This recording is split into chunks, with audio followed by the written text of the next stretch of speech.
The stagecoach groaned into Red Hollow on a prayer and two worn-out axles. It wasn't a town so much as a raw nerve exposed to the elements.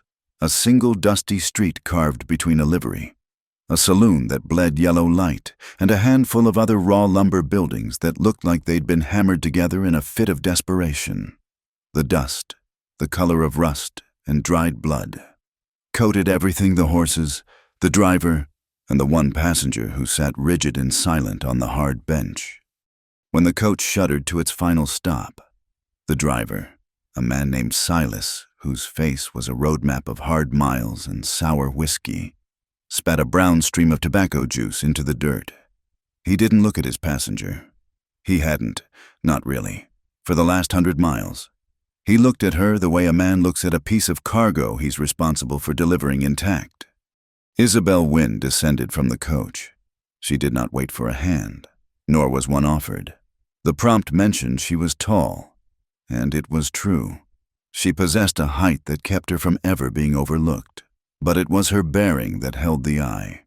Her gait was steady, the deliberate, ground-covering stride of someone who had walked more than she had ridden. There was no sway in her hips, no delicate placement of her worn boots. She moved like a carpenter stepping off a roof with purpose and an innate understanding of her own balance. Her dress was plain, a dark calico faded by sun and alkali, and her hair, the color of dark honey, was pinned in a severe knot at the nape of her neck. A few stray strands had escaped, clinging to her damp temples, but she made no move to tuck them away. Such vanities had been burned out of her long ago. She carried no luggage, only a small, tightly wrapped bundle that held a change of underthings, a half-used bar of lye soap, and a small, sharp knife she kept for mending thread and other, less spoken-of purposes. Her real baggage was the agreement, a thing as silent and heavy as a millstone around her neck. It had been struck 2 towns back, in a saloon where the air was thick with the smell of cheap beer and cheaper promises. Silas had been heading west, to the end of the line. She needed passage, a roof for the night upon arrival, and his word that he wouldn't sell her contract to the mining camp over the ridge, a place from which women did not return, but were merely used up, like seams of coal. The price was one night, her night. He had looked her up and down then, his eyes lingering not with desire but with a merchant's appraisal. He saw her strong back, her calloused hands, her lack of fear, or at least her mastery over showing it. He saw a woman who wouldn't break, wouldn't weep, wouldn't make it difficult. A simple transaction. He had nodded once, a curt, final gesture, and she had climbed onto his wagon. Now, in Red Hollow, the transaction was coming due. Silas unhitched the weary horses, his movements economical and practiced. He led them into the livery, the scent of hay and manure rolling out to meet them. Isabel followed, stopping just inside the wide doorway where the light from the setting sun cut sharp, golden lines through the dusty air. She found a spot near the large, cold forge, where a few split logs were stacked for the farrier's fire. She sat on one of the logs, placed her small bundle beside her, and laced her fingers together over her knees. And she began to wait. She did not cry. Tears were a currency she had learned was worthless. They bought neither sympathy nor safety, only a moment of salty relief that was often paid for with interest later. She did not tremble. To tremble was to show the cracks in the armor, and her armor, a rigid spine and an empty gaze, was all she had left. Instead, she sat with a stillness that was almost unnatural, her posture perfect, her gaze fixed on the dying light outside. The sounds of the town were a language she understood well. The boisterous laughter spilling from the saloon was the sound of men spending money they didn't have on a happiness that wouldn't last the night. The sharp ring of a hammer on anvil from the blacksmith shop was the sound of a day's hard labor coming to a close. A woman's sharp voice calling a child's name was a sound from another world. A life so far removed from her own, it might as well have been a story from a book she'd never learned to read. Silas emerged from the stables and went to the saloon. He returned a short while later with a plate of beans and salt pork and a tin cup of coffee. He sat on a barrel across the wide livery floor from her and ate, the scraping of his fork against the tin plate loud in the growing quiet. He did not offer her any. That was not part of the bargain. The bargain was passage and a roof. Food was an extra she had not negotiated for, and so she did not expect it.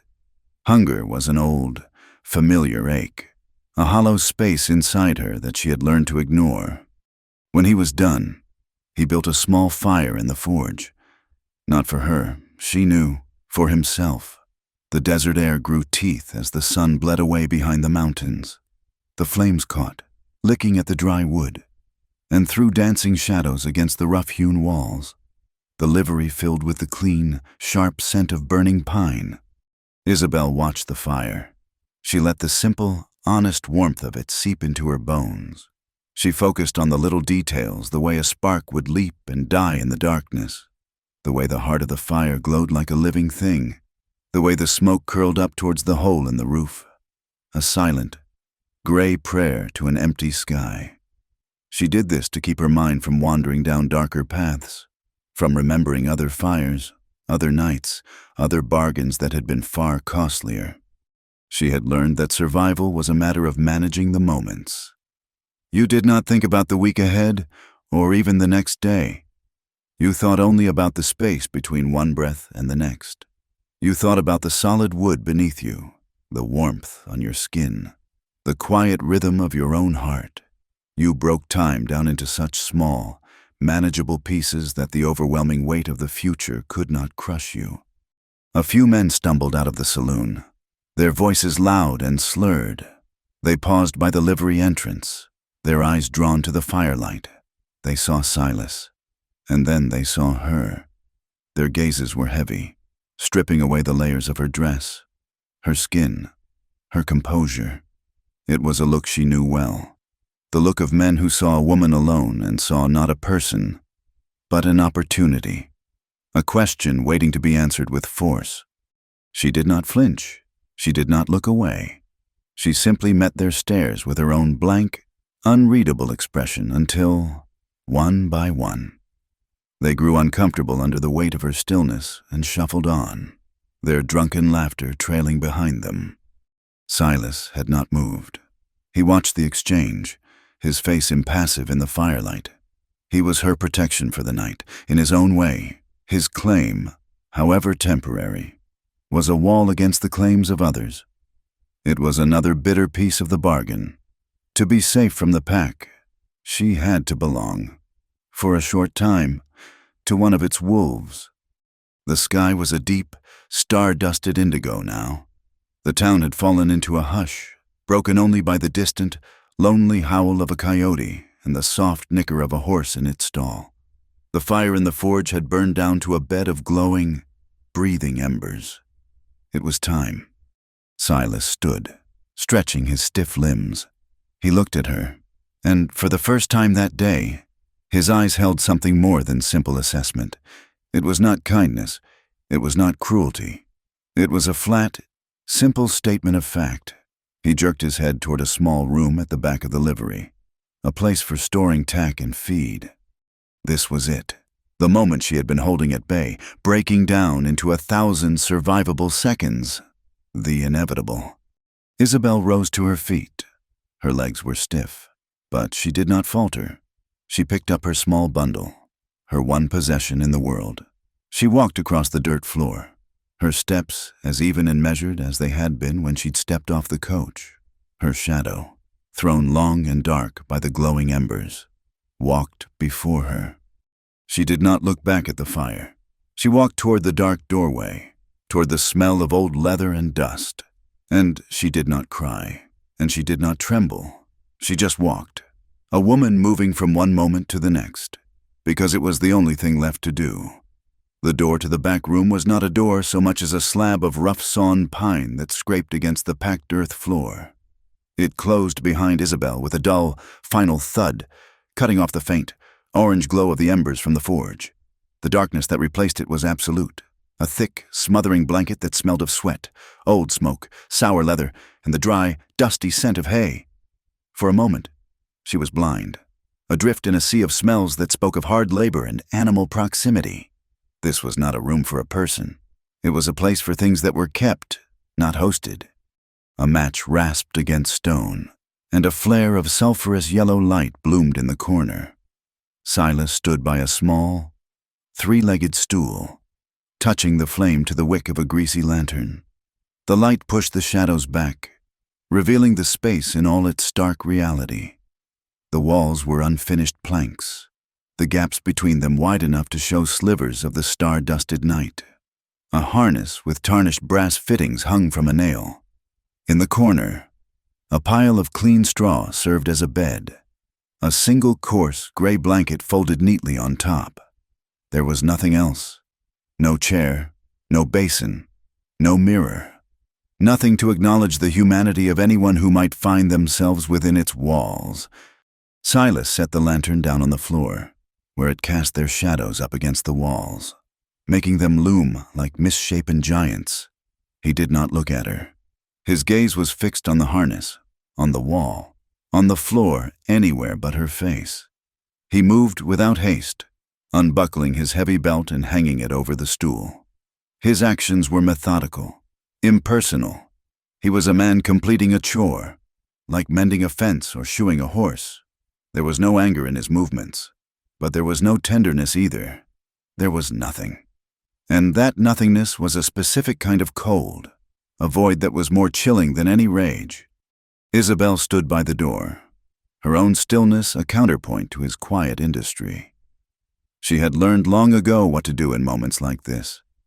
It was a discipline of the mind, a silent retreat to a place where the body was merely a vessel, a coat she wore but did not inhabit. She began the ritual. First, she found a point to fix on, a knot in the wood of the wall, shaped vaguely like a bird in flight. She focused all her attention on it, tracing its dark, swirling lines with her eyes. It was real. It was solid. It was a small anchor in the churning sea of the inevitable. Second, she began to count, not aloud, but in the silent, steady rhythm of her own heart. 1, the sound of a horse stamping its hoof in the next stall. 2, the faint, high-pitched whine of a mosquito near the lantern. 3, the whisper of the wind through the cracks in the wall. 4, she let the numbers build a wall inside her head, brick by painstaking brick, until the room around her began to feel distant, muffled, as if she were hearing it from the bottom of a deep well. He turned from the stool. He still did not meet her eyes. He looked at the pulse that beat in the hollow of her throat, a flicker of life that seemed to annoy him with its persistence. He made a gesture with his hand, a short, impatient motion toward the bed of straw. It was not a request. She did not resist. Resistance was a fire that consumed the very fuel you needed to survive the winter. She had tried it once, a lifetime ago, and the lessons had been etched into her in ways that went deeper than skin. So she moved. Her body obeyed the silent command. Crossing the few feet to the corner, she laid her small bundle down with care, a strange, last act of ownership over the only thing that was truly hers. The night passed. It was a space of time measured not in the turning of the clock, but in the slow, agonizing crawl of the moon across the slivers of open sky. He did not touch her with brutality. The arrangement was fulfilled with the same dispassionate efficiency with which he had eaten his dinner. He treated her body as he had the stagecoach as a means to an end, a thing to be used for its intended purpose before being left behind at the end of the line. Throughout it all, he did not speak a single word to her. He did not use her name. To do so would be to admit she was a person, with a past that existed before this room and a future that would exist after. He was not a man who dealt in such complications. To Isabel, locked away in the fortress of her mind, it was a storm passing overhead. She felt the pressure of it, the distant rumble, but she was not in it. She was the bird in the wood knot. She was the steady count of her own breaths. She was a silent observer watching a scene play out between two strangers, a man and a woman-shaped object, in a dusty room at the edge of the world, The greatest violence he committed was not against her body, but against her humanity. For in his utter indifference, he made her an echo, a ghost in her own skin. When he was done, he rolled away from her and, within minutes, was asleep.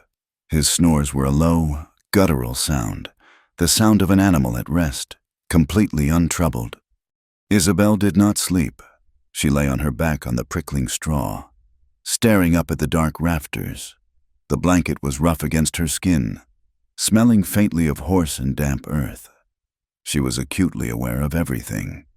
The profound cold that was creeping into the room as the night deepened. The weight of the man's arm flung out near her. The sliver of moon that was now visible through a crack.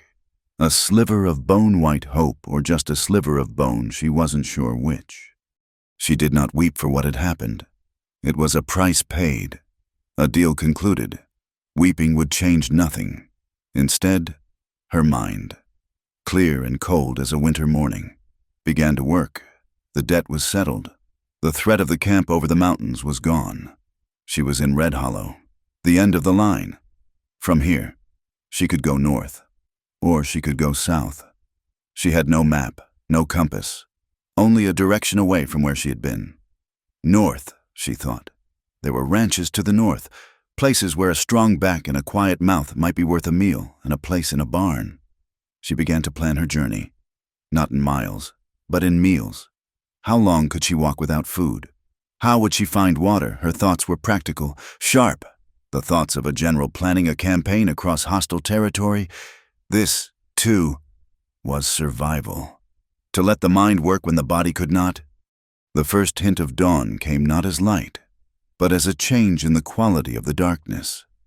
A lessening, a thinning from black to charcoal gray.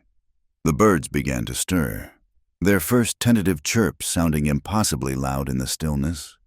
Silas woke as the gray light began to trace the edges of the planks.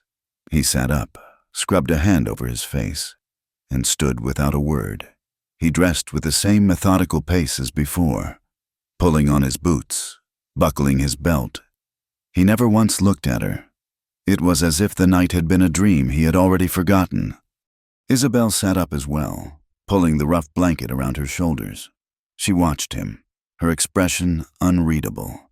She felt nothing for him, not hatred, not fear, not even disgust.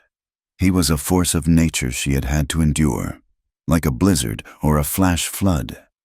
You did not hate the storm. You simply sought shelter and waited for it to pass. He walked over to his coat, which was hanging on a peg. He fished in the pocket and pulled out a few coins. They were dull, worn things, a few dimes, a nickel. He came over to where she sat, and without a word, he took the collar of her worn jacket, which lay beside her, and shoved the coins deep into the pocket. The metal was cold against the thin fabric. It was not an offering. It was a dismissal, a final, closing gesture on a piece of business. He finally spoke. His voice was a low, gravelly rasp, unused since the day before. "Be out of town before morning." It wasn't a threat. It was a simple, practical instruction. He was moving on, and she was a complication he was now leaving behind. Her presence in this town, connected to him, was a loose end. And Silas was a man who tied off his loose ends. He turned and left the room, the slab of wood groaning shut behind him. Isabel sat for a long moment in the growing light. She reached into her pocket and felt the cold, hard edges of the coins. They weren't much, enough for a loaf of bread. Maybe, but they were also the proof, the receipt for her passage, the final punctuation on the ugliest sentence of her life. Slowly, deliberately, she stood up. She straightened her dress, smoothed the wrinkles as best she could. She pinned her hair back into its tight, severe knot. She picked up her bundle.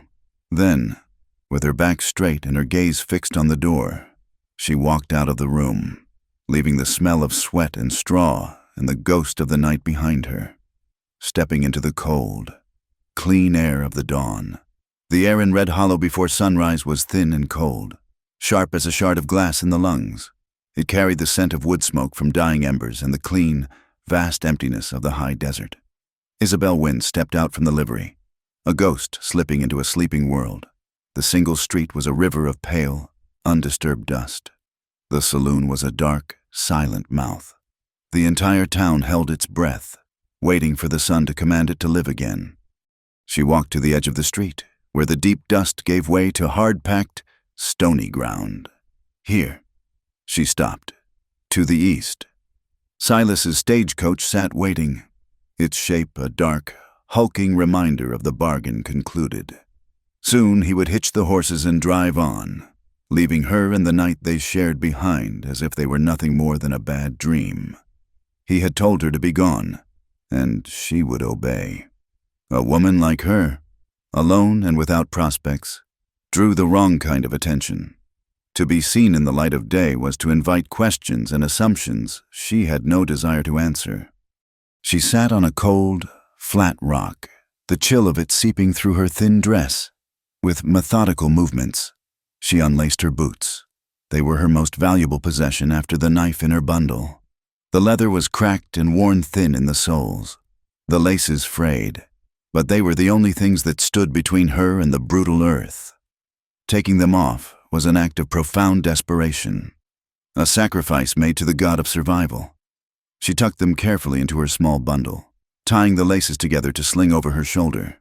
To leave a clear boot print was to leave a story, a trail that could be followed and read. Silas was heading west. She would go north, but she would leave a ghost's trail, a path so faint and uncertain it would tell no tales to any who might come looking. The moment her bare feet touched the ground, a gasp of pain was stolen from her lips. The cold was a physical blow, a shock that traveled up her legs and settled deep in her bones. The ground was a bed of sharp-edged gravel and unseen, thorny weeds. She stood, her entire weight pressing down on the myriad points of pain. This was the new price. The first step was agony. The second was no better. She began to walk, her pace slow and deliberate. She did not walk on the main track, but alongside it, on the uneven, rock-strewn shoulder of the land. Each footstep was a negotiation with pain. A sharp stone here, a thorny burr there. The cold numbed her skin, but it could not numb the deep, grinding ache that was beginning to build in the arches of her feet. She focused on the pain, embraced it. It was a clean pain, an honest pain. It was the price for her freedom, for each step that took her further from Red Hollow. And it was 1,000 times more bearable than the memory of the night before.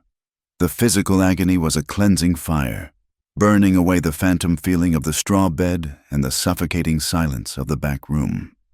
The sky began to change, the deep velvet black bleeding at the edges into a bruised purple, then a wash of gunmetal gray.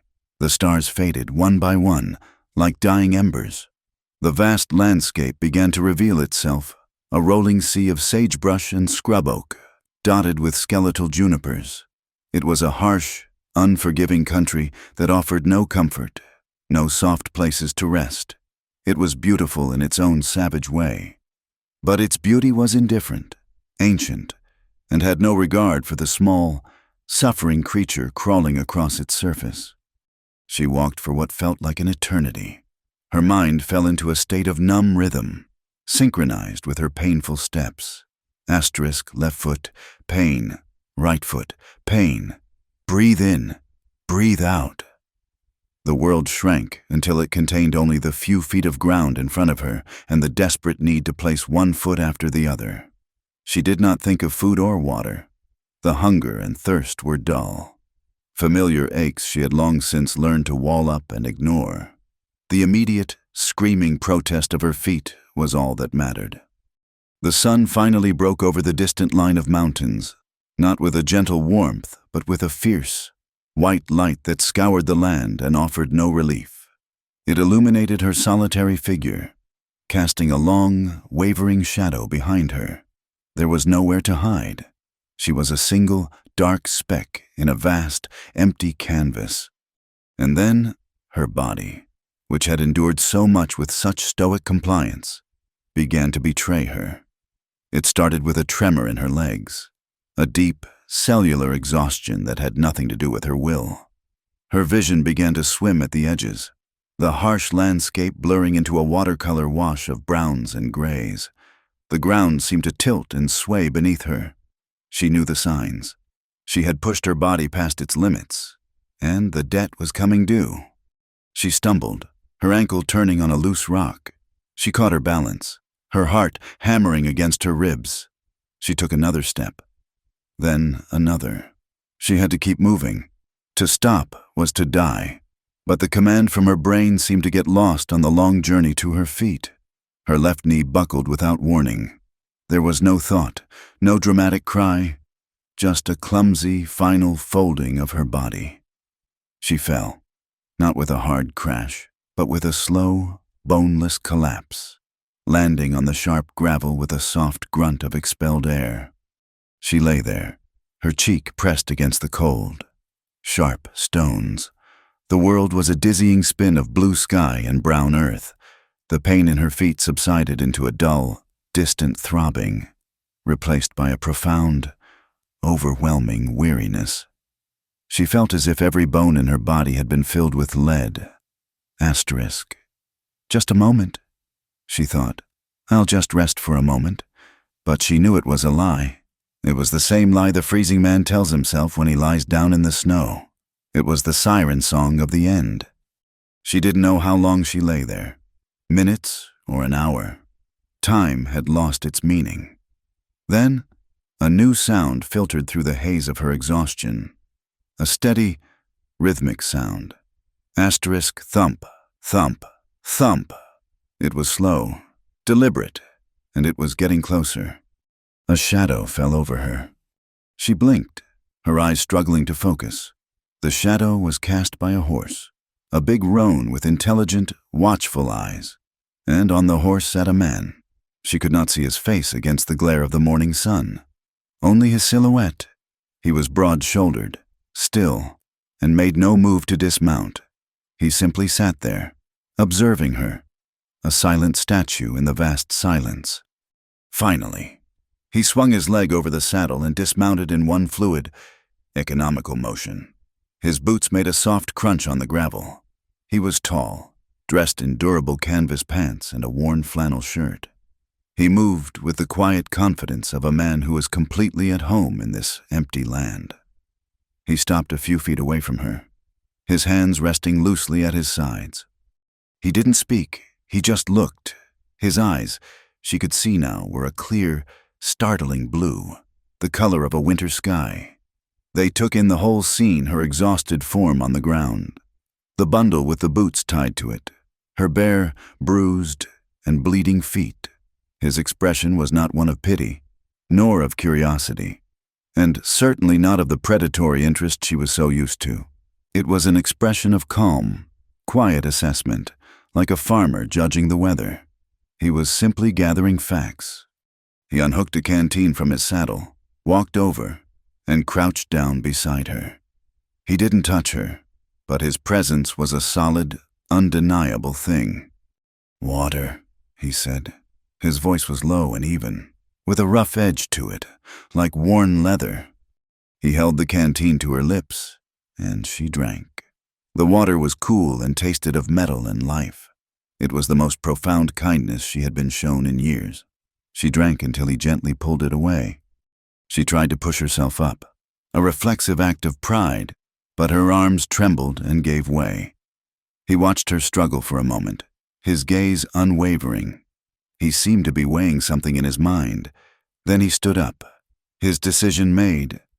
He looked down at her, his face unreadable but his eyes direct. They met hers, and for the first time in a long time, she felt seen as a person, not as an object or a problem. "I'm not asking where you're from," he said, his voice leaving no room for argument, "or where you think you're going." He paused, letting his words settle in the quiet air. "But if you don't want to die on this road, you'll get on the horse." It was not a question. It was a statement of fact, a simple, unadorned choice laid at her feet. Life or death. His offer was as stark and practical as the landscape around them. There was no sentiment in it, no hidden price in his tone. It was a hand extended over a cliff's edge. Isabel looked from his face to the horse, then back again. Every instinct she had honed for years screamed at her not to trust, not to accept help, because help always came with a hidden ledger of debts. But looking into his steady, clear eyes, she found none of the usual tells. There was only a calm, waiting presence. And she knew, with a certainty that went bone deep, that the alternative was not a risk, but a guarantee. The sun was getting higher. The buzzards would be circling by noon. With a strength she did not know she possessed, she pushed herself to her knees. He stepped forward and offered a hand. His grip was firm, calloused, and utterly impersonal.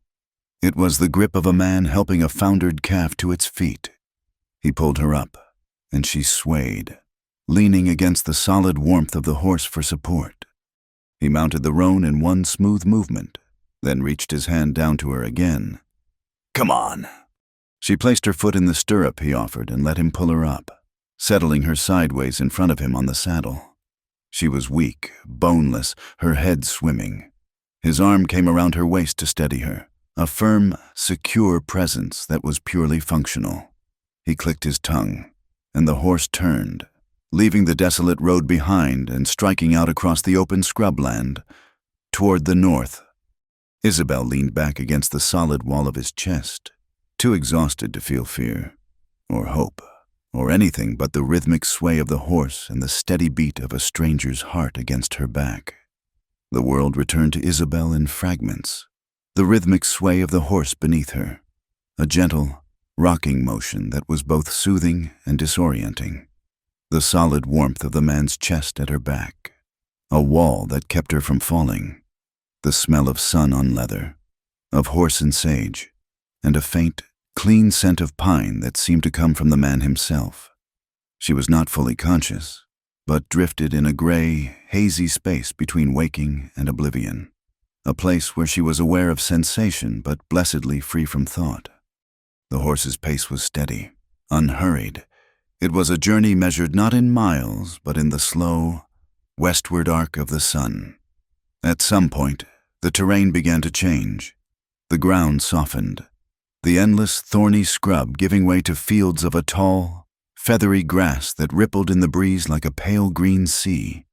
She saw a fence line, its posts weathered and silver, stretching to the horizon. In the distance, the skeletal arms of a windmill turned a slow, lazy circle against the vast blue sky. They were no longer in the wilderness. They had entered a place that was tended, a place that belonged to someone. The horse slowed to a walk, and the sounds of a homestead reached her ears, the creak of the windmill, the soft lowing of a cow, the cluck of chickens. A cabin came into view, nestled beside a lone, gnarled cottonwood tree. It was not large or impressive, built of thick, hand-hewn logs chinked with mud, a stone chimney breathing a thin, lazy wisp of smoke at one end. Beside it stood a small, sturdy corral and a barn that seemed to lean slightly, as if tired from its long vigil. It was a simple, solitary place, a small island of human endeavor in an ocean of land. It looked quiet. It looked peaceful. Thatcher Cole, though she did not yet know his name, halted the roan by a water trough. He dismounted first, his movements sure and quiet. He then reached up for her, his hands finding her waist. "Easy now," he said, his voice the first sound she had heard from him in hours. He lifted her down from the saddle as if she weighed nothing, his grip firm and steady. Her legs, when they touched the ground, were useless, folding beneath her. He caught her easily, preventing her fall, and for a moment he held most of her weight. She was mortified, a fresh wave of shame washing over her exhaustion. To be this weak, this helpless. He seemed not to notice her distress. He simply adjusted his grip, swinging one of her arms over his shoulder, and half carried, half walked her the few steps to the cabin door. He pushed the door open with his foot, and the world outside the harsh sun.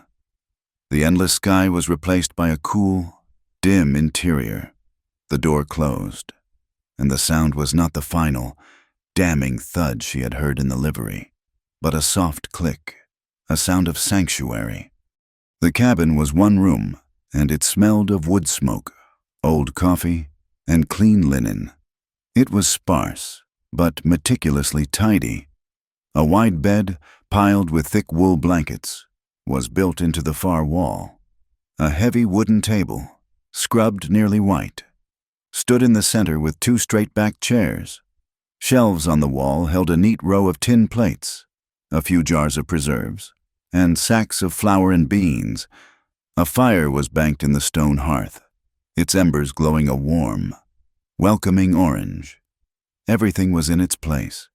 It was the space of a man who lived alone and found comfort in order.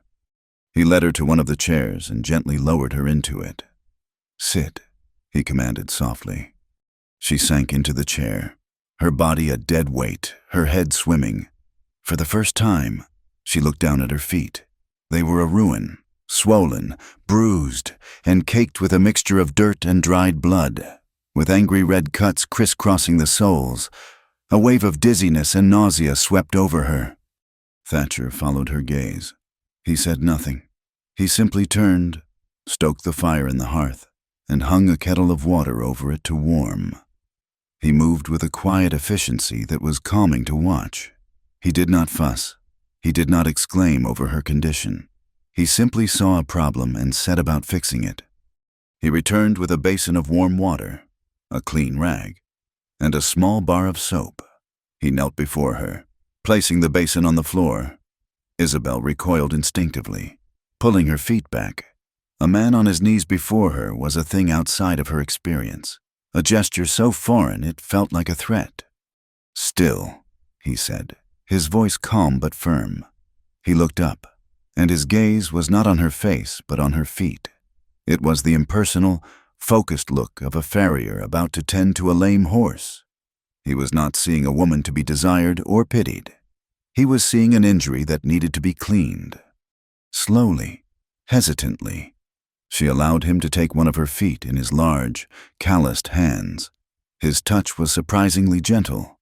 With the wet rag, he began to clean away the grime, his movements patient and methodical. He worked in silence, his brow furrowed in concentration. Isabel watched him, her breath caught in her chest. No one had ever touched her with such care without wanting something in return. Kindness, in her world, was a currency, a down payment on a future debt. This man's quiet, selfless act was so unexpected it felt like a violation of the natural order of things. She did not know what to do with it. She could only sit there, rigid with disbelief, as he carefully washed and dried first one foot, then the other. When he was finished, he stood and tossed the dirty water out the door. He did not speak of what he had done. He simply moved to the other side of the room, to a small counter where a sack of potatoes and a string of onions hung from the rafters. With a sharp knife, he began to peel and slice them, his hands moving with the familiar ease of long practice. He dropped the vegetables into an iron pot with a piece of salt pork, added water, and hung it over the fire to cook. The silence in the cabin was a living thing. It was not the tense, waiting silence she had shared with Silas. It was a comfortable, breathing silence, a silence that did not demand to be filled. Thatcher worked, and Isabel watched, and the air between them was calm. The sharp, savory smell of the onions and potatoes began to fill the room, a scent of hearth and home that was so profoundly comforting it made her throat ache. After a time, he ladled the thick, steaming soup into 2 tin bowls. He placed one on the table in front of her, along with a thick slice of dark bread. He sat opposite her and began to eat. She stared at the bowl. It had been so long since she had eaten a hot meal, so long since anyone had cooked for her. The steam rising from the soup warmed her face. She picked up the spoon, her hand trembling slightly, and took the first bite. It was simple food, just potatoes, onions, and broth, but it tasted like a miracle. It was warmth and sustenance and life, and it spread through her weary body, chasing away some of the deep, gnawing cold. They ate without speaking. He did not ask her name. He did not ask her where she came from, who she was running from, or what had happened to her feet. The absence of his questions was a gift more nourishing than the soup. It allowed her to simply be a woman eating a meal in a warm room, not a story to be dissected, not a curiosity to be satisfied. It allowed her, for the first time in a very long time, to lower her guard. When they were finished, he took the bowls to a wash basin. As the evening drew in, he lit a lantern, its golden light pushing back the encroaching shadows. He went to a wooden chest at the foot of his bed and pulled out a clean, worn flannel shirt, his own, by the size of it, and another thick wool blanket. He laid them on the table. "You can have the bed," he said, his back mostly to her as he built up the fire for the night. "The shirt's clean." He took another blanket for himself and made a simple bedroll on the floor by the hearth, a clear and unspoken statement of his intentions. He was giving her his bed, his food, his care, and asking for nothing. Isabel sat by the fire, the blanket he'd given her for the meal wrapped around her shoulders. She watched him, the firelight flickering across the rugged planes of his face, carving lines at the corners of his eyes and mouth. He had a quiet, serious face, a face that had seen too much sun and too much empty country. He was not a handsome man in the way of town dandies, but there was a deep, unshakable strength in him, a stillness that mirrored the vast, quiet land outside. He finished arranging his bedroll and turned to look at the fire, and his gaze met hers across the flickering space. And in that moment, in the warm, dancing light, Isabel truly saw his eyes for the first time. She had been looked at by men in every way a woman could be looked at. She had been looked at with hunger, with contempt, with pity, with anger, with the cold appraisal of a merchant. She knew the weight and measure of each of those gazes. This was none of those. It was not pity. Pity was a soft, corrosive thing that looked down from a great height and made you feel smaller. His gaze was level with hers. It was not curiosity. Curiosity was a prying, invasive thing that sought to pick you apart to see your secrets. His eyes were not asking. They were simply seeing. And it was not desire, which was a look that sought to own, to consume. What she saw in Thatcher Cole's eyes was a calm, steady, and utterly unambiguous respect. He looked at her not as a broken thing to be fixed, or a stray to be pitied, or a woman to be used. He looked at her like she was a person who had walked barefoot over stones, a person who had survived something he would not ask about, a person who had, against all odds, found her way to his fire. He looked at her as if she had a strength equal to his own. The look held for only a moment, but it struck her with the force of a physical blow. It cracked the frozen shell around her heart, the armor she had worn for so long. For the first time since she could remember, she felt the hot, sharp sting of tears behind her eyes. She fought them back, but the feeling remained a painful, terrifying, and profoundly beautiful thawing in the deepest part of her soul. He gave a small, almost imperceptible nod, as if in acknowledgement of a silent conversation, and then turned his attention back to the fire. The look was an answer to a question she had forgotten how to ask. It was a promise of safety more absolute than any locked door. Isabel woke to the unfamiliar sensation of warmth. It was a deep, bone-deep warmth that came not from a fleeting fire, but from layers of thick wool blankets and the profound, uninterrupted peace of a night without fear. For a long moment, she lay perfectly still, her eyes closed, listening. She expected the sounds of a stirring town, the groan of a wagon, the coarse laughter of men. Instead, she heard only the gentle sigh of the wind outside and the soft, rhythmic crackle of a well-tended fire. She opened her eyes. The cabin was filled with the soft, gray light of early morning. Thatcher Cole was gone. His bedroll by the hearth was neatly tied and propped against the wall. A tin coffee pot sat on a trivet over the glowing embers, its rich, earthy scent, a quiet welcome to the day. He had left without a sound, granting her the dignity of waking alone, unobserved. Her first instinct, sharp and insistent as a needle, was to flee. It was the instinct that had kept her alive for years. Accept no kindness you cannot repay. Stay in no place long enough to be known. Debts of any kind were chains, and she had spent a lifetime running from chains. She could take the shirt he'd given her, it was better than her own tattered blouse, and be miles away before he returned. A ghost vanishing back into the wilderness. But she didn't move. The memory of the night before held her fast, the simple meal, the astonishing act of him washing her feet, and most of all, the look in his eyes, a look of respect. It was a thing so foreign, so precious. She found she could not simply turn her back on it. It was an anchor, and for the first time in her life, she felt the strange, terrifying desire to not be adrift. Slowly, she swung her legs out of the bed, her feet, clean and bandaged with strips of rag he must have left for her, protested with a dull ache, but the sharp, lancing pain was gone. She dressed, pulling on his large flannel shirt. It smelled of wood smoke and soap. It felt like a shield. She would not run, but she would not be a burden. She would earn her place. And so began the unnamed days. Time, which had once been a series of dangerous moments to be survived, softened into a quiet, steady rhythm, marked by the rising and setting of the sun. They did not speak of an arrangement. There was no discussion of pay or purpose. A silent understanding grew between them, cultivated in the space that their unspoken pasts occupied. They became two people sharing a life, their separate orbits slowly, cautiously, aligning. Her work began in his mending basket. It was filled with shirts missing buttons, trousers with ripped knees, and socks worn thin at the heel. The state of it told the story of a man alone, a man whose hands were skilled at mending fences and machinery, but clumsy with a needle and thread. She found a small tin of supplies on a shelf and set to work.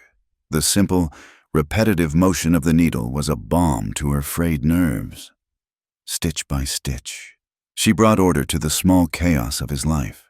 She was not just mending fabric, she was mending a part of herself, finding purpose in the quiet, focused task. She took over the fire, learning the particular way the draft worked in the chimney, keeping it banked at night so that a breath of air in the morning would bring it back to life. She learned the path to the woodpile, gathering armfuls of split pine and juniper, the sharp, clean scent of it clinging to her clothes. She swept the floor, her broom making a soft, shushing sound that was the only music in the cabin for hours at a time. He, in turn, went about his own labors. He would rise before the sun, drink his coffee while staring into the fire, and then head out into the vast fields that surrounded the cabin. He worked with a tireless, steady pace that seemed to match the landscape itself. He was a man made of the same resilient, uncomplaining material as the earth he tended. He came back at midday for bread and water, his face streaked with dust and sweat, and then returned to his work until dusk. In the evenings, he would tend to his horse, his movements gentle in his voice, when he spoke to the animal, low and soft. He was fixing a broken pane in the single window one afternoon, carefully fitting a new piece of glass he had brought back from a supply run she hadn't even known he'd made. She was inside, kneading dough for their evening meal. The sounds of his work, the gentle tap of the hammer, the scrape of wood were a comfortable counterpoint to the soft thud of the dough on the flowered tabletop. They worked in a tandem that was never discussed but deeply felt. He secured the house against the elements. She made it a home within. Their evenings fell into a ritual. They would eat at the small table, the lantern casting a warm, golden circle of light around them. The meals were simple, the soup she had learned to make, fresh bread, sometimes a piece of salted meat or a few boiled eggs. The food was a comfort, but the silence was the true sustenance. It was a silence built of mutual respect for privacy, for the pasts that lived behind their eyes. There were no questions, no prying, but slowly, Small offerings of the present began to be made. "Millet's coming in well this year," he said one night, staring into his bowl as if the words were an effort. "The rain helped," she replied, and the simple exchange felt as significant as a vow. Another time, watching her patch one of his shirts with stitches so fine they were nearly invisible, he remarked, "My mother had hands like that." He offered nothing more, and she asked for nothing. But the small piece of his history hung in the air between them, a fragile bridge being built across a vast chasm. They were not friends, not yet. They were something quieter. Two solitary creatures who had found an unexpected peace in sharing the same territory. They moved around each other with a careful grace, always aware of the other's presence. Their solitude no longer an ache of loneliness, but a shared, comfortable state. Still, a part of Isabel remained on guard. She was living in his house, sleeping in his bed, eating his food. The debt, in her mind, was growing larger with every passing day, far exceeding the value of her mending and cooking. He continued to sleep on the hard floor by the hearth, a fact that pricked at her conscience. The arrangement felt imbalanced, and imbalance was dangerous. After a week had passed, she made a decision. Her feet were nearly healed. She could walk without pain. She was no longer an invalid. It was time to restore the proper order of things. She was a guest, a stray he had taken in. The barn was a fine shelter, better than any she had known for a long time. It was the right place for her. That evening, after they had finished their meal and he had settled by the fire to oil a piece of tack, she began to gather her things. She took the blanket from the bed, his blanket, and folded it neatly. She collected her small bundle and her boots, which she had repaired. She did not announce her intentions. She simply prepared to leave, to move herself to the barn where she felt she belonged. She stood up, the folded blanket in her arms, and took a step toward the door. Thatcher did not look up from his work. His hands, slick with oil, continued to move rhythmically over the leather strap. But he spoke, his voice calm and low, cutting through the quiet of the room. "Floor's cold, too." Isabel froze, her hand on the door latch.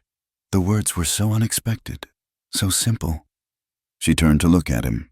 He still hadn't raised his head. He was talking to the piece of leather in his hands, not to her. "Stay inside," he continued, finally lifting his gaze from his work to the fire. "Take another blanket." It was not a plea. It was not a grand, emotional gesture. It was a statement of practical fact, delivered with his characteristic lack of ceremony. He had not said, "Please stay. I want you here." He had said, "The floor is cold, and here is a practical solution." In his simple words, he had acknowledged his own discomfort, subtly dismantling the idea that he was a noble protector and she a helpless ward. They were just two people in a small cabin, and the floor was cold for them both. It was an offering of equality, and it struck her more profoundly than any declaration of kindness could have. She stood there for a long moment, the blanket clutched to her chest, the cold metal of the latch beneath her fingers. All her carefully constructed arguments about debt and obligation and the proper order of things crumbled into dust. He was not keeping a ledger. He was simply sharing his warmth against the cold. She let out a breath she hadn't realized she was holding. Without a word, she turned from the door, walked back to the bed, and placed the folded blanket at its foot. She returned to her chair by the fire. The unspoken matter settled between them. Thatcher gave a single, brief nod toward the flames and returned to his work. The silence that fell between them now was different. It was deeper, more permanent. The quiet rhythm of their life had been tested, and it had held. She was not leaving. She was staying. The peace of the cabin was a fragile, living thing, and like all living things, it required sustenance. The sacks of flour and beans grew lighter. The tin of coffee dwindled, and the salt crock was nearly empty. For weeks, the small homestead had been the entire world. a self-contained universe bounded by the millet fields and the vast, silent sky. But the outside world, with its needs and its people, could not be held at bay forever. One morning, after a breakfast of thin corn cakes, Thatcher pushed his chair back from the table. "I'm heading into Red Hollow," he announced to the room at large. "Need salt, kerosene, and a new bit for the brace." He paused, his gaze resting on the far wall. "The wagon's slow. It's an all-day trip." He didn't look at her, but the unspoken question hung in the air between them. Asterisk. You can stay, or you can come. To stay would be to hide, to admit that the world outside this small pocket of safety was still too terrifying to face. To go would be to return to the place that represented the absolute lowest point of her life.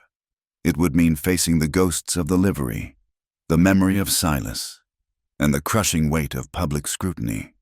She looked down at her hands, resting on the scrubbed pine of the tabletop. They were clean and capable, the hands of a woman who cooked and mended and worked. She looked at her feet, now clad in her own repaired boots. They were scarred, but they were whole. They could carry her. She thought of Thatcher's quiet, steady presence, a shield that asked for nothing in return. "I'll come," she said, her voice quiet but firm. I need thread."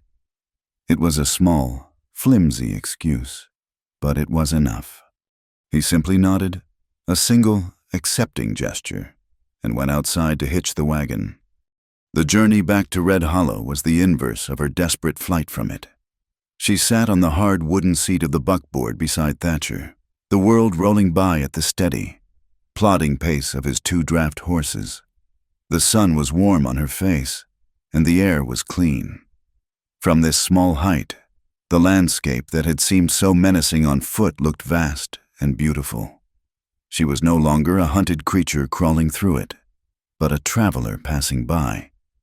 Thatcher did not speak much, his attention on the horses and the road, but his presence beside her was a solid, comforting reality. Still, as the first raw, slapdash buildings of the town came into view, a familiar cold knot of anxiety tightened in her stomach. Red Hollow looked just as she remembered, dusty, tired, and watchful. As their wagon rolled down the main street, she felt the change immediately. The quiet rhythm of the morning was disturbed by their arrival. A woman sweeping her porch stopped, broom held mid-air, her eyes narrowing. 2 old men whittling on a bench fell silent, their knives still. Heads turned, curtains twitched in windows.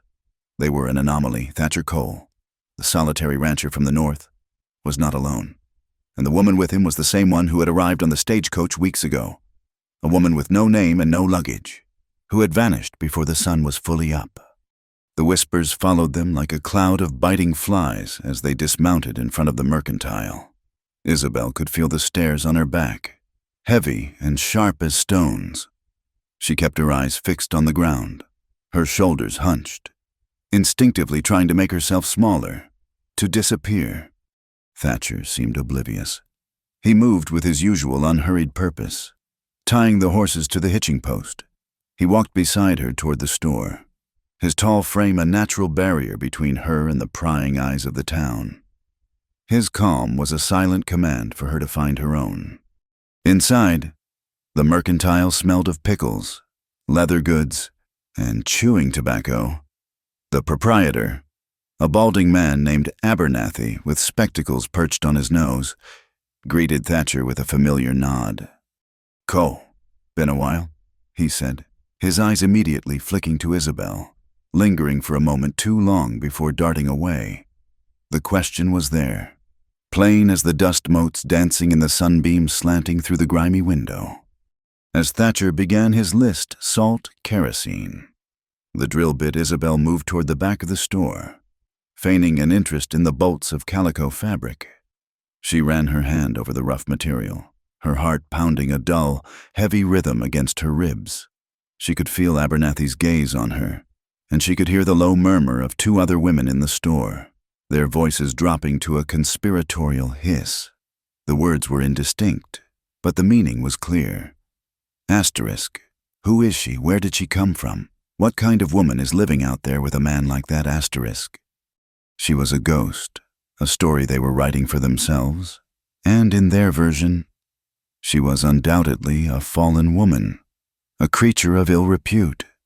The fragile sense of self she had begun to build in the quiet of the cabin started to crumble. Thatcher finished his purchases, his voice a low, steady rumble that cut through the whispers.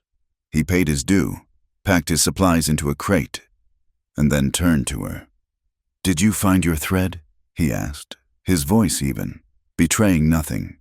It was a simple question, but in that room, it was an act of public acknowledgement. He was tying her to him, marking her as his companion, not just a shadow he had brought to town.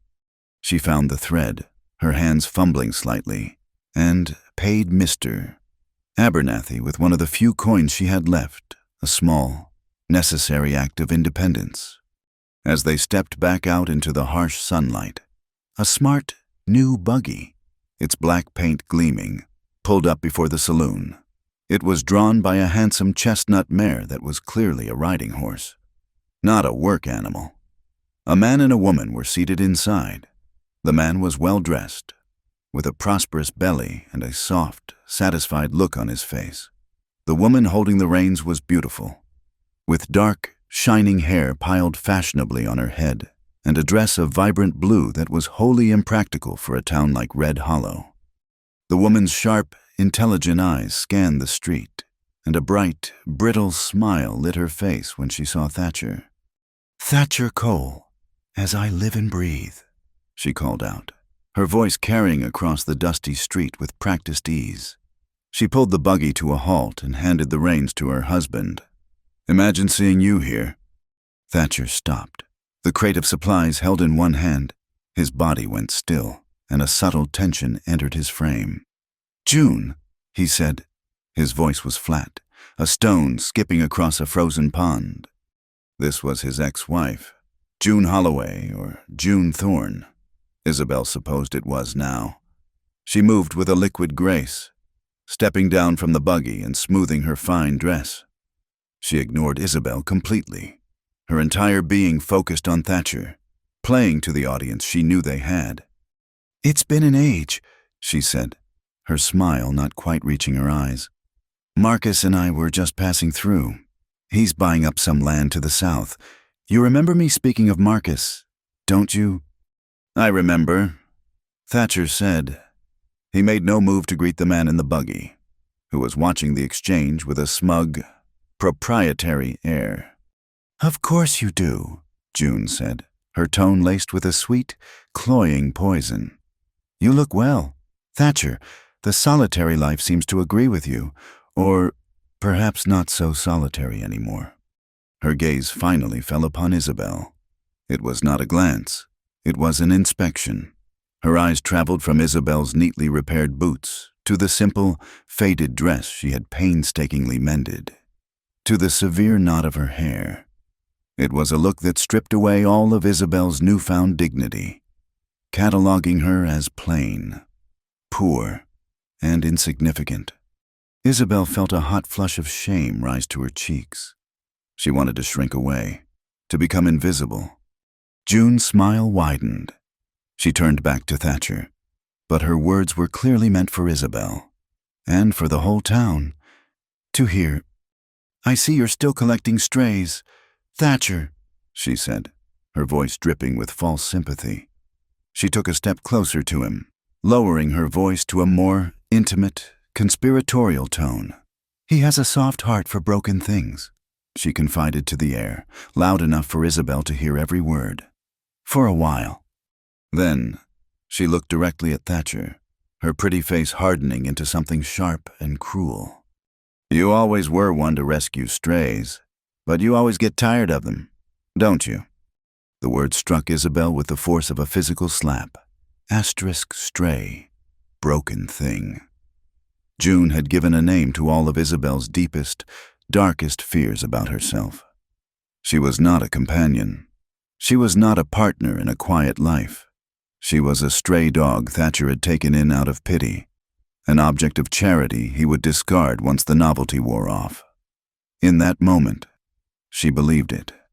The fragile peace she had found was a delusion, and this woman, with her sharp eyes and sharper tongue, had shattered it. The street was silent. Everyone was watching, waiting to see how Thatcher Cole would respond. He did not get angry. He did not raise his voice.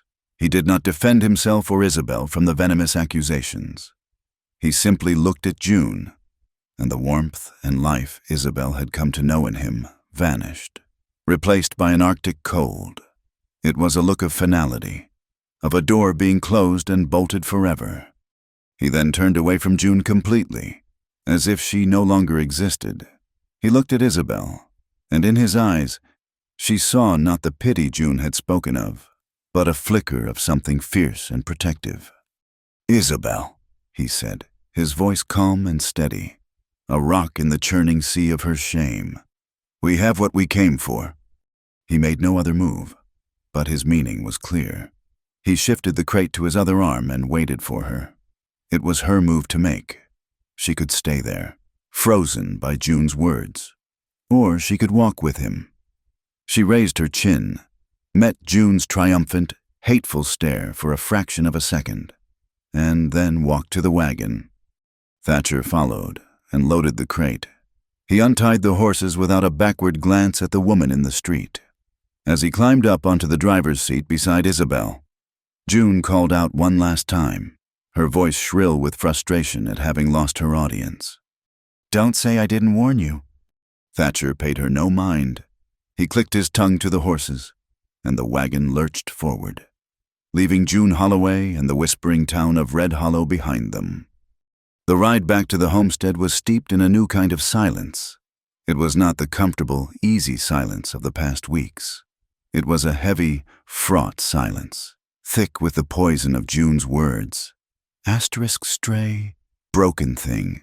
He'll get tired of you." The phrases echoed in Isabel's mind, a cruel, relentless litany. She stared straight ahead, at the endless road, seeing nothing. The sanctuary had been breached. The world had come rushing back in, and it had left her wondering if the quiet peace she had found was nothing more than a fool's dream. The heavy, wounded silence that had followed them from Red Hollow settled over the homestead like a shroud. June Holloway's words had been a poison-tipped dart, and though the initial sting had faded, the venom remained, seeping into the quiet spaces between Isabel and Thatcher. The easy, unspoken rhythm of their days was gone, replaced by a careful, painful courtesy. They moved around each other like dancers who had forgotten the steps, each afraid of misjudging the distance. Isabel retreated into herself, the walls she had so carefully begun to lower now hastily rebuilt. June's pronouncement, stray, broken thing, he'll get tired of you, had validated her deepest fears. The peace she had found here was a lie, a temporary reprieve granted out of pity. She saw it everywhere now, in the way Thatcher left a larger portion of bread for her, in the way he brought in extra wood for the fire on cold nights. These were not acts of companionship. They were the measured care one gives to a wounded animal one has taken in. She began to eat less, to work harder, trying to repay a debt that grew larger with every passing kindness. Thatcher, for his part, became even more remote. He seemed to carry the weight of his ex-wife's cruelty as a personal failure. The encounter had dragged his past into their present, and he seemed ashamed, as if her poison was a stain on him that now tainted Isabel as well. He spent longer hours in the fields, returning after dusk, his face grim and etched with a weariness that went deeper than physical labor. The quiet meals at the table became tense, the silence no longer comfortable but thick with unspoken words. The breaking point came on a hot, still afternoon several days later. The air was thick and heavy, promising a thunderstorm that refused to arrive. Isabel was hanging laundry on a line stretched between the cabin and the cottonwood tree, the repetitive task of smoothing damp cloth and pinning it fast a small comfort. Thatcher was in the corral, trying to reshoe the old mule, a notoriously stubborn and ill-tempered creature he used for hauling heavy loads. She could hear his voice, low and patient, a stream of quiet curses mixed with placating murmurs. Then she heard a sharp, angry bray from the mule, followed by a sickening thud, the sound of hoof connecting solidly with flesh and bone. A grunt of pain, sharp and involuntary, was torn from Thatcher's throat. For a heartbeat, Isabel froze, the clothespin still clutched in her hand. The carefully constructed wall of her self-preservation crumbled into dust. It was not thought that moved her, but a pure, primal instinct that shot through her like a bolt of lightning. She dropped the laundry into the basket and ran. She reached the corral just as Thatcher was staggering to his feet, leaning heavily against the fence rail. His face was ashen, beaded with sweat. His left arm was cradled against his chest, and a dark, ugly stain was already spreading across the shoulder and sleeve of his work shirt. The old mule stood in the center of the corral, watching him with a malevolent, triumphant stillness. "Thatcher," she breathed, her voice tight with a fear she hadn't felt for herself in years. He looked at her, his eyes clouded with pain. "It's nothing," he gritted out, the lie obvious on his face. "Just a kick, damned animal." He tried to take a step and faltered, his knuckles white where he gripped the rail. She slipped between the rails and was at his side in an instant. "Let me see," she said, her tone leaving no room for argument. She was no longer the stray, the guest, the debtor. She was the only other person for miles, and he was hurt. The roles had been stripped down to their most essential, and for the first time, reversed. Gently but firmly, she took his good arm and guided him out of the corral and toward the cabin, his weight leaning heavily against her. The walk was slow, each step a visible effort for him. She helped him into one of the chairs at the table, where he sank down, his breathing ragged. The wound was high on his shoulder, a deep, vicious gash where the mule's iron-shod hoof had struck. The fabric of his shirt was already sticking to it, and blood was welling, thick and dark. It needed to be cleaned and bound, and quickly. There was no time to search for a clean rag. Without a second thought, Isabel took the hem of his shirt in both hands. The thick, sweat-dampened cotton was strong. She braced herself and ripped. The sound tore through the quiet cabin, a violent, definitive sound. She tore a long, wide strip from the bottom of his shirt. Then another. "Hold still," she commanded softly. She needed to see the wound clearly, to clean it, with the shirt now torn away. She reached to pull the blood-soaked fabric back from his shoulder, and then she saw it. It was not the fresh, raw wound that made her breath catch in her throat. It was what lay just below it, an old, faded story written on his skin. A scar, long and thick and unnaturally straight, ran horizontally across the breadth of his shoulder blade. It was not the jagged, puckered line of an accident. It was the deliberate, discolored mark of something else entirely. It was pale against his sun-darkened skin, the flesh slightly raised, a permanent welt left by a heavy, repeated blow from a rod or a whip. It was a mark of ownership, a brand of subjugation. She stared, her fingers frozen on the edge of his shirt. Her mind, which had known 1,000 different kinds of human cruelty, recognized this one instantly. This was the mark of a man who had once belonged to someone else. He must have felt her hesitation, the sudden stillness of her hands. He shifted, a wince of pain crossing his face, and looked at her over his shoulder. He saw where her eyes were fixed. The pain in his expression was eclipsed by something else, a deep, ancient shame.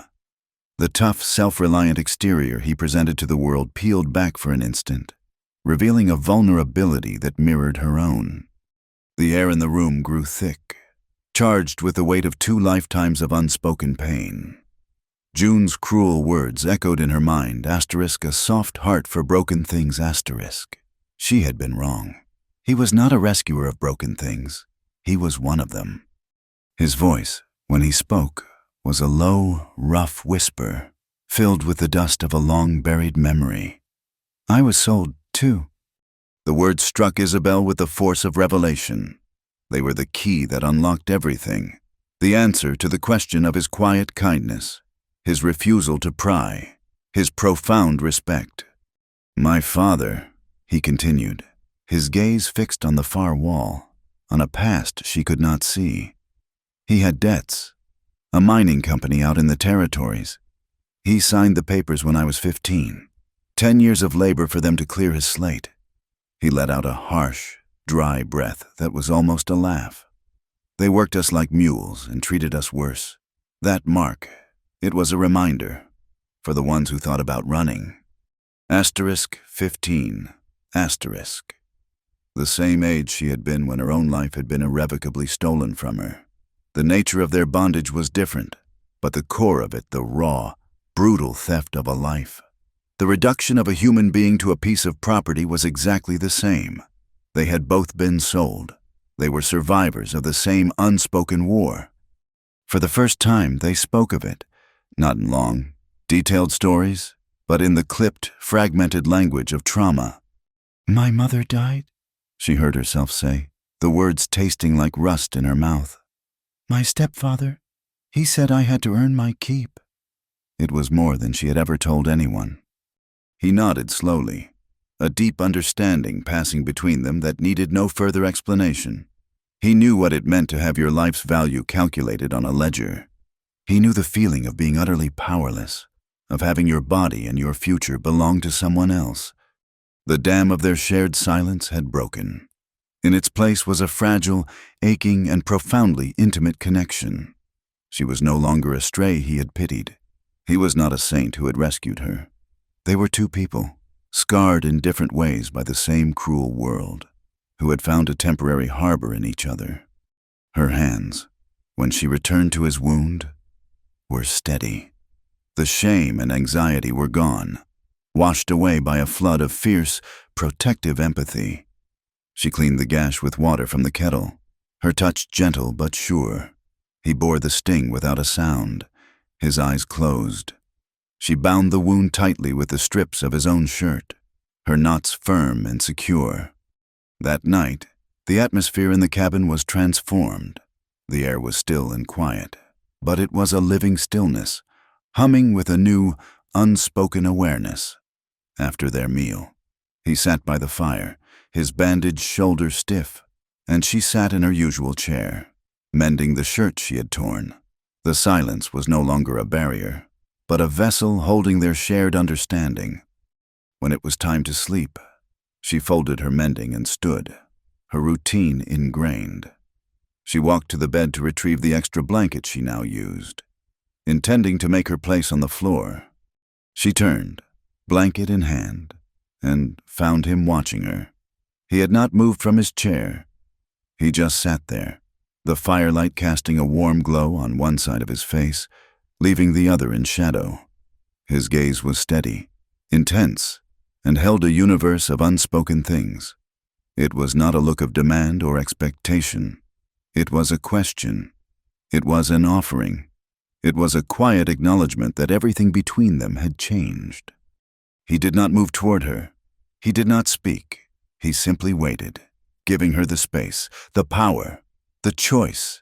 He was offering her not a night of passion, but a night of sanctuary from the cold floor, from the loneliness, from the ghosts of their pasts. Her heart beat a slow, heavy rhythm in her chest. All the fear, all the years of running, all the carefully constructed walls seemed to fall away. In his eyes, she saw not a threat, but a reflection of her own scarred soul. To walk away now would be to deny the most profound truth she had ever known. She gave a single, almost imperceptible nod. It was a gesture of absolute trust, an act of faith in this quiet, wounded man. He held her gaze for a moment longer, and then he reached over and extinguished the lantern, plunging the cabin into the soft, intimate darkness, lit only by the faint, breathing glow of the fire's embers. The first thing Isabel was aware of was the light. It was not the harsh, accusatory light of dawn that had so often been her signal to flee, but a soft, milky gray light filtering through the cabin's single window, painting a gentle square on the far wall. It was a peaceful light, a quiet light. It asked nothing of her. Her second awareness was of her own body. For as long as she could remember, waking in a bed that was not her own had been synonymous with a jolt of cold terror, a physical recoiling, a frantic internal scramble to reassemble the armor she needed to face the day. She waited for it now, out of sheer, conditioned instinct. She braced herself for the wave of shame, for the sour taste of regret, for the hollow, used feeling that had been the constant companion of her mornings. But it did not come. She lay perfectly still, listening to the even, steady rhythm of her own breathing. Her muscles, usually coiled tight with a readiness for flight, were loose, at ease. There was no cold dread in the pit of her stomach. There was no frantic calculus of escape running through her mind. In their place was a stillness so profound, so complete. It was as foreign to her as a forgotten language. It took her a long moment to place the feeling, to give it a name. It was peace, a deep, quiet, and bone-deep sense of peace. She had not been taken from, or used, or diminished. The night had not been a transaction. It had been a sharing of warmth against the cold, a quiet coming together of two scarred and solitary souls. It had been an act of mutual comfort, of profound and silent understanding. She did not feel possessed. She did not feel afraid. She felt whole. The scent of wood smoke and brewing coffee filled the air. She turned her head slowly on the pillow. Thatcher was already awake, moving about the cabin with a quiet economy of motion. He was standing at the hearth, his back to her, one hand stirring something in a cast-iron skillet. His bandaged shoulder made his movement slightly stiff, but he did not seem to be in pain. He was a solid, reassuring presence in the morning light, a fixed point in a world that had always been a chaotic, spinning blur. Last night, they had met on the common, brutal ground of their pasts. This morning, she realized, was the first day of a new country. Slowly, she sat up, pulling the thick wool blanket around her shoulders. The movement was small, but it broke the stillness of the room. Thatcher heard it. He stopped stirring for a fraction of a second, then continued. He did not turn immediately, granting her a moment to gather herself. When he finally did look over his shoulder at her, his expression was calm, his eyes clear. He did not avoid her gaze. This, more than anything, was the proof. In her experience, the morning after brought averted eyes, a shamed or hurried silence, a desire to pretend the night had not happened. Thatcher's look was the opposite. It was a steady, quiet acknowledgement of the night they had shared. There was no question in it, no demand, no flicker of regret or ownership. It was the same respectful gaze he had given her from the very beginning, now deepened by a shared intimacy, a shared truth. It was a look that simply said, *good morning. I am here. You are here. All is well. A warmth that had nothing to do with the fire spread through her chest. She swung her legs out of the bed, her bare feet finding the cool, smooth wood of the floor. She stood, and the flannel shirt he had given her fell to her knees. She was not ashamed. For the first time in her life, she felt no need to cover herself, to hide. She walked to the hearth and picked up the coffee pot. Without a word, she poured the steaming black liquid into 2 tin cups. She handed one to him. He took it, his fingers brushing hers for a fleeting instant. The brief touch was not charged with unspoken meaning. It was simply a moment of shared, domestic comfort. 2 people, starting their day.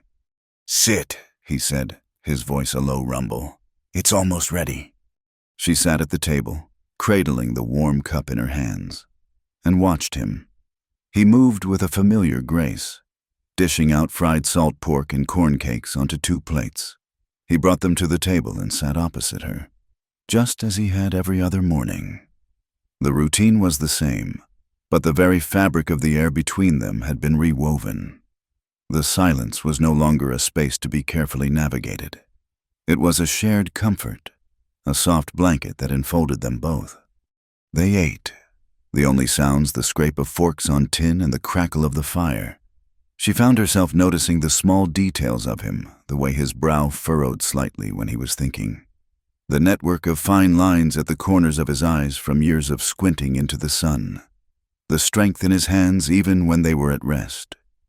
He was not a mystery to her anymore, not a savior.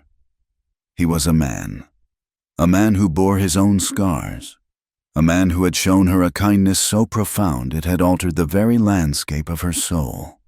She thought of all the men who had taken from her, their demands always explicit or implied, a debt to be paid, a service to be rendered, a price to be exacted. Every interaction had been a transaction, leaving her smaller, emptier than before. With Thatcher, the opposite was true. He had given her food, shelter, safety, and something far more precious, her own humanity, handed back to her in his respectful gaze. And he had asked for nothing. The realization was so overwhelming, so revolutionary, that she had to speak it aloud, to give it voice and see if it would hold true in the light of day. She put down her fork and looked at him, her gaze as direct and steady as his own. "You ask nothing of me," she said. It was not a question. It was a statement of quiet, breathtaking wonder. He stopped eating and met her eyes. He considered her words for a long moment, his expression serious. The firelight played across the planes of his face. He understood the weight of her statement, knew it was not about the morning's chores or a share of the food. It was about the totality of their existence together, about the night before, about the days to come. "No," he said, his voice low and certain. He held her gaze, and in that look, she saw the truth of his character, solid and unshakable as the mountains on the horizon. "Because you owe nothing." The words, they were so simple. 4 simple words that were the most powerful thing anyone had ever said to her. You owe nothing. It was not forgiveness, for she had done nothing wrong. It was not charity, for it did not place him above her. It was a declaration of fact, a truth she had been denied her entire life. It was an emancipation. With those 4 words, he severed the final, invisible chains of her past. Silas, her stepfather, the men in the saloons, the whispers in the town, even the cruel words of June Holloway, their power vanished, turned to dust by the simple, undeniable truth of his statement. She owed them nothing. She owed him nothing. Her life, her body, her soul were her own. A single tear, hot and heavy, escaped her eye and traced a slow path down her cheek. It was not a tear of sadness or of pain.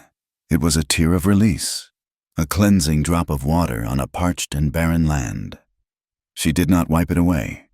Thatcher saw it, but he did not comment.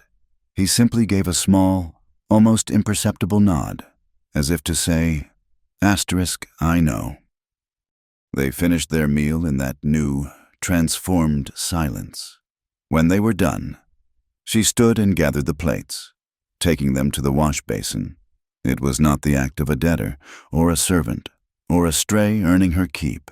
It was the act of a woman in her own home, tending to the quiet, ordinary business of a life she was finally, truly, beginning to live. The seasons began to turn. The relentless heat of summer softened, and the mornings arrived with a crisp, cool edge that spoke of autumn. The millet in the fields turned from pale green to a heavy, burnished gold, its feathery heads bowing in the wind. The life within the small cabin had found its own season, settling into a deep and quiet autumn of its own. The peace between Isabel and Thatcher was no longer a fragile, new thing to be carefully guarded, but a sturdy, deeply rooted part of the landscape of their lives. It was in the way he handed her a cup of coffee in the morning without asking, and the way she knew exactly how he liked his bread baked. It was a language spoken in shared chores and comfortable silences, a partnership that had been forged not in vows, but in the crucible of shared wounds. The time came when Thatcher needed to take the first of his harvest to market in Red Hollow. It was a necessity, A trip to trade his grain for the winter supplies that would see them through the long, cold months ahead. The last time they had gone to town. The journey had been an ordeal, a trial by fire that had almost broken the sanctuary they had built. This time, when he announced the trip, Isabel felt no flicker of the old fear. The town and its ghosts no longer held the same power over her. "I'll need help loading the sacks," was all he said. "I'll be ready," was all she replied. It was not a question of if she would go. She was a part of this harvest, a part of this life. Her place was beside him. They set out at sunrise, the wagon laden with heavy burlap sacks of millet. Isabel sat tall on the bench, the reins of one of the draft horses in her hands, her movements sure and practiced. She wore a simple dress of dark blue calico, one she had sewn herself from fabric bought on that last, painful trip. It was clean and well made. Her hair was neatly pinned, and on her feet were her mended boots, now scuffed from honest work, not from a desperate, barefoot flight. She was not the haunted shadow who had first stumbled into Thatcher's life, nor the timid stray who had flinched from the town's judgmental stares. The woman who rode beside Thatcher Cole that morning was a woman who knew her own worth, a value that had been given back to her not as a gift, but as a recognition of a truth that had been there all along. As they rolled into Red Hollow, the town was alive with the bustle of market day. Wagons lined the street, and the air was thick with the sounds of commerce and conversation, the whinny of horses, the crow of a rooster, the haggling of farmers, and the laughter of children. The same people who had whispered and stared weeks ago were there. But Isabel saw them through new eyes. They were just people, their lives filled with their own hardships and small triumphs. Thatcher pulled the wagon into a spot near the grain merchant and set the brake. He helped her down, his hand firm and warm on hers for a moment longer than was strictly necessary. It was a small, simple gesture, but in the public square of Red Hollow, it was a declaration. They began to walk through the crowded market, and the test she had been unconsciously bracing for began. A group of ranch hands, the same men whose leering gazes had once felt like a physical violation, were loitering near the blacksmith's shop. They turned as one, their eyes finding Isabel. A familiar, predatory smirk began to form on one man's face. He saw her, and then he saw Thatcher at her side. He saw the easy way they walked together, the way Thatcher's presence was a quiet, unbreachable wall around her. Thatcher did not glare at them. He did not need to. He simply met the man's gaze with a look that was perfectly level, perfectly calm, and held the quiet, dangerous promise of a rattlesnake coiled in the sun. It was not a threat. It was a simple statement of fact. Asterisk, she is with me. The smirk on the man's face faltered and died. His gaze dropped to the dusty ground. He nudged his companion, and the whole group suddenly found something fascinating to look at in the opposite direction. They had looked at her before and seen a target. They looked at her now and saw only the formidable shadow of the man who stood beside her. It happened again and again. Men who had once looked at her with an appraising, stripping gaze, the kind that priced a woman like livestock, now seemed unable to meet her eyes. They would look up, their interest piqued, and then their gazes would slide away, finding a sudden, urgent need to inspect a horse's hoof or the contents of a vegetable cart. They tipped their hats not just to Thatcher, but in her general direction, their faces shuddered and respectful. A profound, staggering sense of revelation washed over Isabel. She had spent her entire life navigating the world alone, her only defense her own sharp edges and a practiced invisibility. She had never known this. She had never known the simple, profound power of being publicly claimed and respected, not as property, but as a partner. It was a shield she had never held, and the safety it offered was so absolute it made her feel lightheaded. After Thatcher had concluded his business with the grain merchant, arranging for credit at the mercantile, he turned to her. "Are you hungry?" She was. The journey and the nervous energy had left her feeling hollow.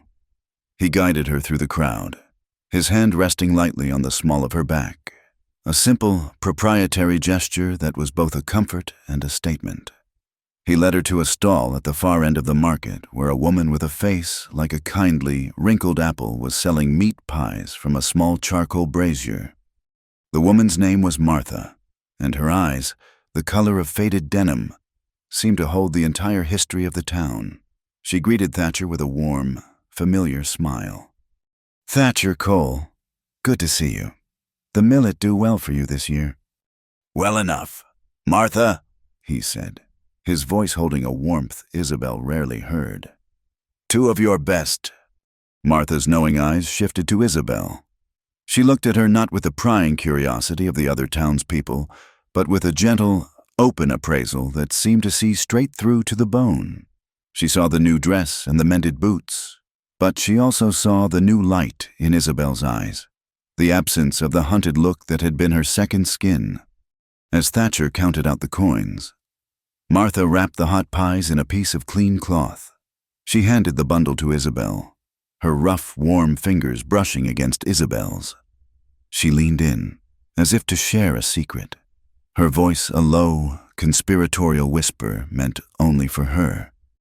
"That child's finally found a place to land," she murmured, her gaze flicking toward Thatcher, who was watching a nearby horse trade, blissfully unaware. The old woman's eyes came back to Isabel, and they were filled with a deep, womanly wisdom. "You look at the way he watches you when he thinks no one's looking." She paused, letting her words sink in. "Like you're a treasure he's just dug out of the earth." The words, treasure, The word was so foreign, so utterly outside the realm of her existence, that for a moment it didn't register. Stray, broken thing, whore. These were the words her world had used for her. She had been a debt, a transaction, a piece of property, a burden.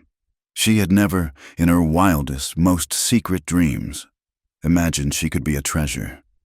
Her breath hitched. She looked over at Thatcher, who had turned back toward them, a small, questioning frown on his face at their whispered conversation. And, for the first time, she saw him through Martha's eyes. She saw the subtle way he stood, always positioning himself between her and the densest part of the crowd. She saw the way his gaze softened when it rested on her, a quiet, unconscious tenderness that he likely didn't even know was there. She saw the fierce, steady pride in his bearing, the pride of a man standing next to someone he valued above all else. The old woman was right. He looked at her as if she were the single most precious thing in this entire, bustling, dusty market. A feeling so overwhelming, so full of a terrifying, brilliant joy, rose up in her chest that it felt as if it might break her ribs. The peace he had given her in the cabin had been a private healing. This was different. This was a public truth, a thing seen and validated by the knowing eyes of the world. She took the pies from Martha, her hand trembling slightly. "Thank you," she whispered, and the words were for more than just the food. They walked back to the wagon, and the world around her seemed to have been remade in brighter colors. The dust was no longer just dust. It was a golden haze in the afternoon sun. The cacophony of the market was no longer a threat. It was the music of a life she was now a part of. As she settled onto the wagon seat for the ride home, she looked at the small, sturdy cabin in the distance, its thin wisp of smoke calling to them. It was no longer just a sanctuary, a place to hide from the world. It was a home she was returning to with a man who looked at her as if she were a treasure. And in the quiet, shining truth of that, she finally, truly, began to believe it herself. The gold of the millet harvest was gone, sold for sacks of winter flour, tins of coffee, and the heavy wool that Isabel was now turning into a new, thicker blanket. Autumn had laid its hand fully on the land. The days grew shorter, the light softer, a wistful, golden apology for the coming cold. The wind that whispered through the chinks in the cabin walls now carried a definite chill, a reminder that the world was preparing to sleep. But inside the cabin, Life was in a season of quiet, steady awakening. The space, once the Spartan shelter of a solitary man, had been transformed. It was a home, a pot of late-blooming wildflowers, gathered by Isabel from a sheltered creek bed, sat on the table, a set of curtains, hemmed by her own hand, softened the light from the window. The air was filled with the lingering, comforting scents of baking bread and drying herbs. It was a place of shared warmth, shared labor, and a deep, abiding peace that had become as essential as the air they breathed. On one such afternoon, with the sun slanting low and painting long, lazy shadows across the floor, Isabel was at the table, kneading dough for their supper. Her movements were rhythmic, practiced, the heels of her hands pressing into the soft, yielding dough with a strength and confidence that would have been unimaginable to the woman who had collapsed on the road months before. The ghosts of her past had not vanished entirely, but they had retreated, becoming faint, pale whispers at the very edge of her memory, their power to wound her all but gone. Across the room, Thatcher was working. He had spent the better part of the day removing the old, weathered frame from the cabin's single window. It had been warped by years of sun and snow, and let in a persistent draft. Now, he was carefully fitting a new one he had painstakingly crafted from a piece of seasoned pine. The sounds of his work were a familiar, comforting backdrop to her own. The careful scrape of a plane, the precise tap of a mallet, the patient, measured sounds of a man building something to last.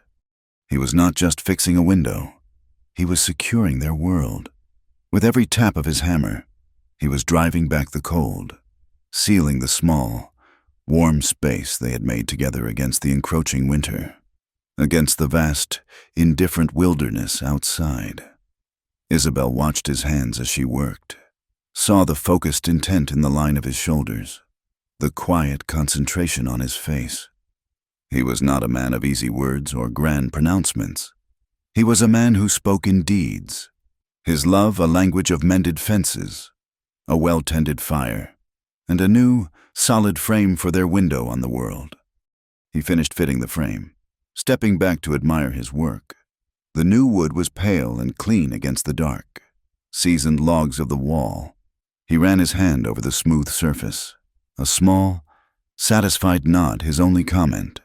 He stood there for a long moment, looking out the new, clear pane of glass at the fields stretching away to the south, the stubble of the harvested millet glowing in the late afternoon sun. The silence in the cabin was a rich and living thing, a vessel that held all their unspoken thoughts. It was Thatcher who finally broke it.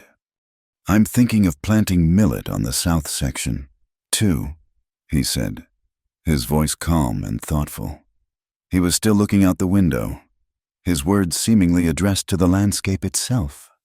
"Come spring, it's good soil, never been turned." It was a simple, practical statement, a farmer planning his next season, but Isabel heard the deeper current beneath the words. The north field was his past, the land he had worked alone for years. The south section was new territory. It was the future.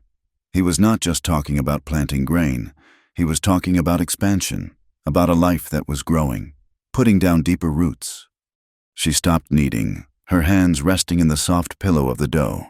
She looked at his broad back, at the quiet strength in his posture. The most important question of her life rose to her lips, a question that held the weight of all her hopes and all her remaining fears. Alone. The single word fell into the quiet room, small and sharp and vital. It was a question about more than just farm labor. It was a question about his plans, about his future, about her place within it. Asterisk. Am I a part of that spring? Am I a part of that new field? Or am I just a temporary guest, a winter companion? Asterisk. Thatcher went still. He did not turn around immediately. He remained for a long moment, looking out at the land. Then, with a slow, deliberate motion, he turned from the window. He walked to the small workbench where his tools were laid out and placed his hammer down with a soft, final click. The sound was an ending, and a beginning. He was putting down the tools he used to build the house to speak of what truly mattered. He turned to face her fully, his expression serious, his clear blue eyes holding hers across the space of the room, the last of the afternoon sun, streaming through the new window frame, caught the side of his face, illuminating the lines of a life lived hard, but lived with an unshakable integrity. "No," he said, his voice low and certain. He took a step toward her, closing half the distance between them. "Not if you're still here." It was not a proposal. It was not a declaration of love. Not in the flowery, poetic words she had read about in dime novels. It was something far more real, far more profound. It was a statement of fact, a confession of need, and a question, all woven into one. It was a choice, and it was hers to make. His entire future, the planting of that new field, depended on her answer. He had laid his vulnerability at her feet as surely as he had laid down his hammer. She looked at him, at this quiet, scarred, and deeply good man who had shown her the meaning of respect, who had given her back her own soul. A simple nod of her head would have been enough. A whispered yes would have sealed their future. But words, she knew, were not their truest language. Words could be misunderstood, twisted, broken. She did not nod.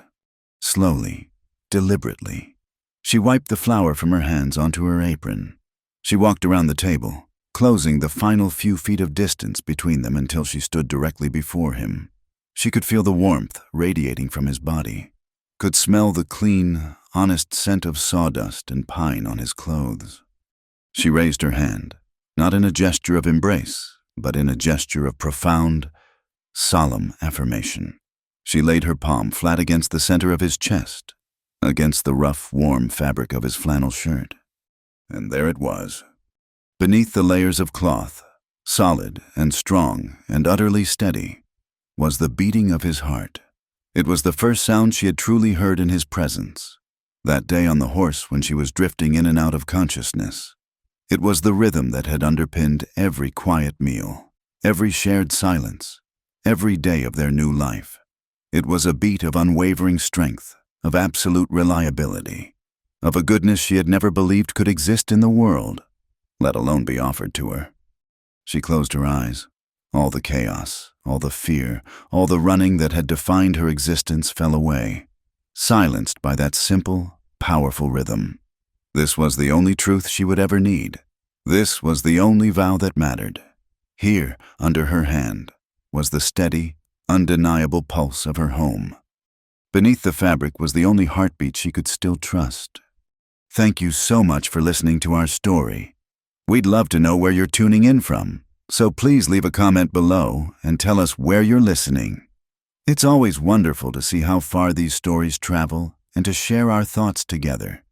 If you enjoyed this tale, please consider subscribing to our channel, Wild West Stories 1850 Inches, and give this video a like. To help this story reach even more listeners, please also hit the hype button. Your support means the world to us.